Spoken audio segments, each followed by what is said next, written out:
Selamat pagi Pak Raditya, saya Ratna Ayu Namasari dengan NIM 201902065 dengan teman saya.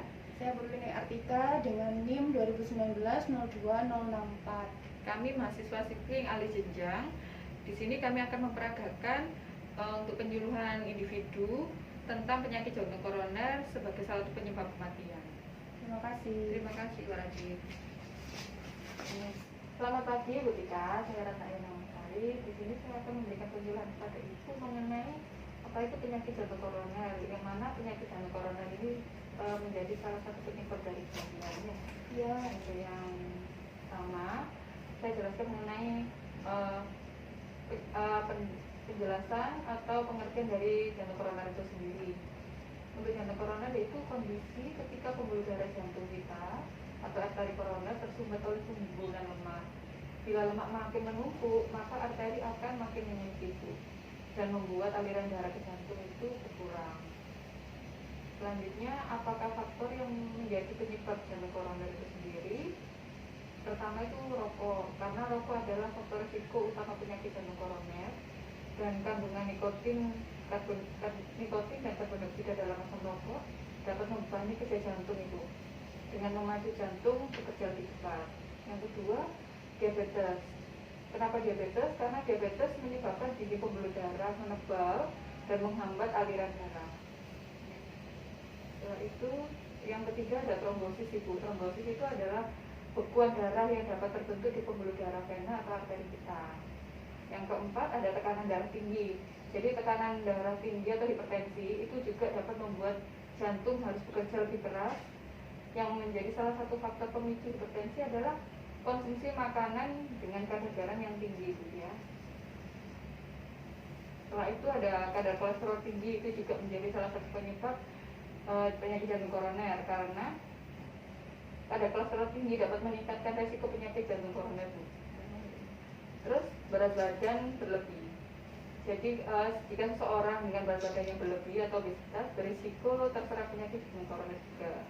Setelah itu kurang aktivitas fisik seperti olahraga dapat mengurangi resiko penyakit jantung. Olahraga itu juga dapat membantu mengontrol kadar kolesterol dan gula darah kita, mencegah obesitas juga, serta membantu menurunkan tekanan darah kita ya Bu. Setelah itu pola makan yang tidak sehat itu menjadi resiko penyakit jantung koroner, dapat meningkatkan akibat pola makan yang tidak sehat, seperti terlalu banyak mengkonsumsi makanan dengan kadar gula atau garam yang tinggi, atau makanan dengan kandungan lemak jenuh yang tinggi, seperti itu. Lalu riwayat kesehatan keluarga juga resiko penyakit jantung koroner meningkat pada seseorang yang memiliki keluarga dengan penyakit jantung.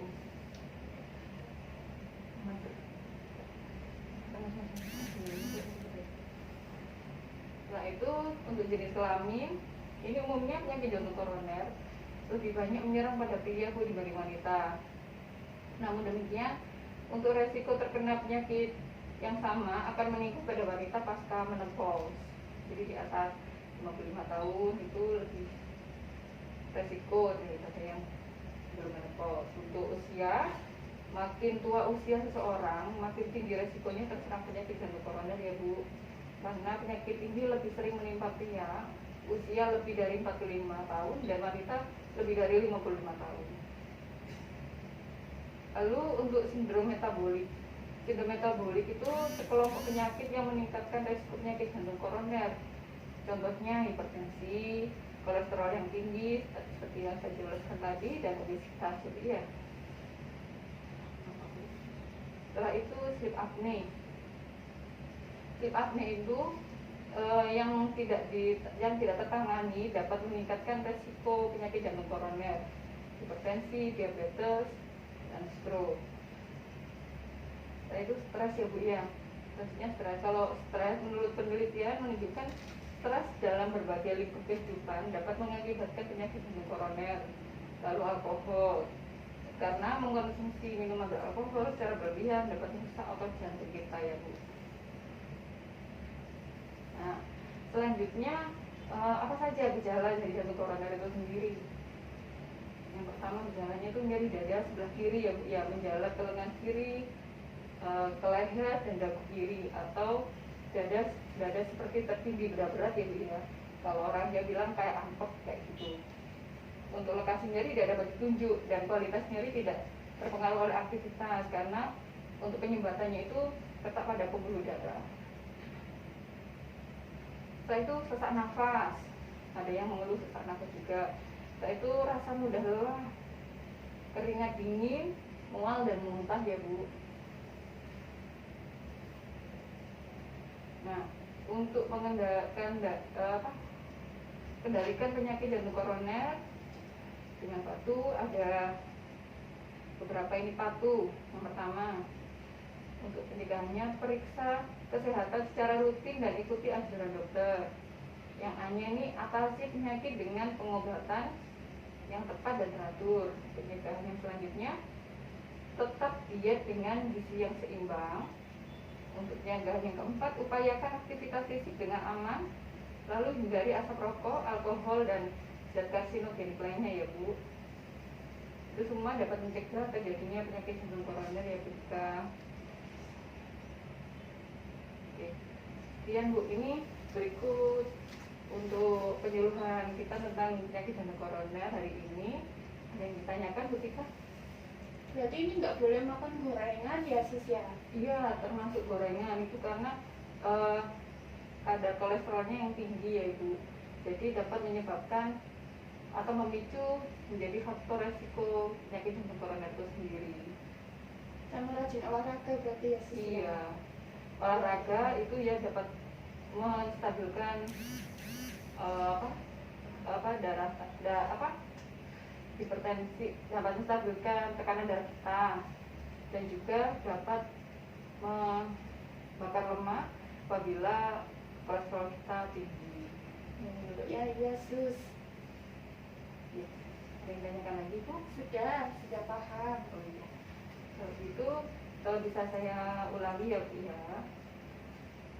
Untuk faktor resiko apa saja Bu yang Ibu ingat mengenai Faktor resiko itu ada rokok, ya, kemudian penyakit diabetes, Iya. penyakit darah tinggi, kemudian kolesterol, kegemukan, iya, kemudian riwayat keluarga, hmm.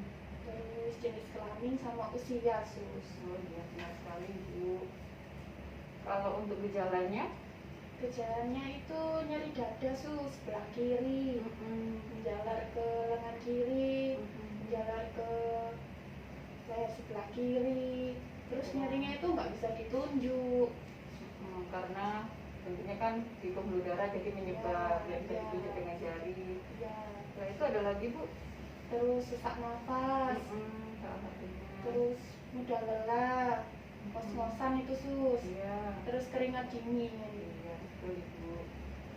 Kalau ada lagi mual dan muntah ya Bu ya. Oh ya, Kalau untuk ininya Ibu, pencegahannya, pencegahannya rajin periksa ke dokter, terus minum obat yang teratur, olahraga, makan yang sehat, gizinya seimbang, terus nggak boleh merokok sus. oh iya, ya, ya nih Bu ya, nanti apabila Ibu ada keluhan seperti yang sudah kita jelaskan tadi, bisa langsung ke tempat pelayanan kesehatan yang terdekat ya Bu. Iya.